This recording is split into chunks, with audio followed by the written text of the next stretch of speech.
So in this video, we're going to talk about optimization. Optimization is something that you'll study quite a bit in calculus when you move forward, but for now we can handle the basics with just some algebra. So in our example, Jake wants to construct a rectangular pen for 4 animals. So the picture that he's wanting to construct will look something like this. And it says that he wants to cross fence in both directions so that he has 4 pens.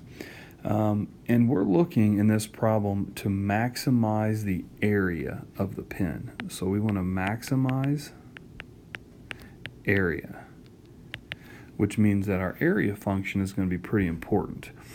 So if I consider this to be my x and this to be my y, the area of that pen is going to be x times y. Now, we might want to make the pen to have the largest area, but it is subject to a constraint. The constraint is that we only have 400 feet of fence, which means that 3x plus 3y equals 400. So we have 1, 2, 3 x's, 1, 2, 3 y's. So 3x plus 3y equals 400. So what I'm actually going to have to do is solve this constraint for y. So 3y would equal 400 minus 3x, and y would equal 400 minus 3x over 3. I'll now take this y value and I'll plug it back into the area function. So our area is going to be represented by x times 400 minus 3x over 3. Now I'm going to clean this up a little bit so that it looks a little more familiar to you.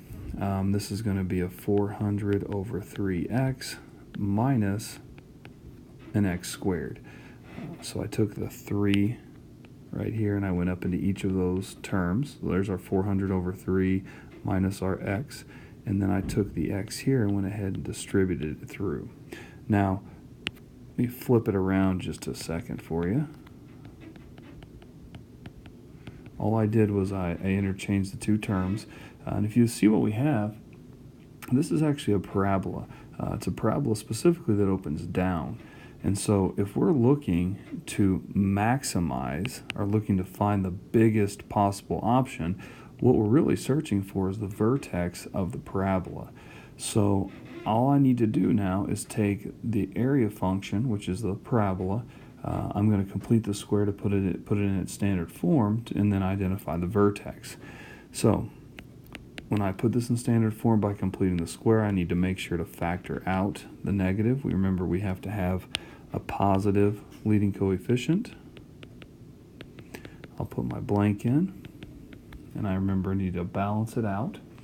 So in the first blank, half of 400 thirds is 400 over 6 squared. And if you want to simplify that down a little bit, you can. That would just be a 200 over 3 squared. If I put a negative 200 over 3 squared, I also need to put a positive 200 over 3 squared, just so that I make sure I add 0. Now we're ready to factor. We'll have an x minus 200 over 3 quantity squared plus a 200 over 3 squared. So being in standard form, we can see that the x coordinate of the vertex is 200 over 3. Now, to find the y, we'll take this and we'll go back in to the constraint. So our y value is going to be 400 minus 3 times 200 over 3, all over 3, which simplifies pretty easily. The 3's go away. We'll have a 400 minus 200, which is a 200 over 3. And probably to no one's surprise, we've just figured out that to maximize the area, or to optimize the situation, we would need to construct a square pen that's 200 over 3 by 200 over 3 units.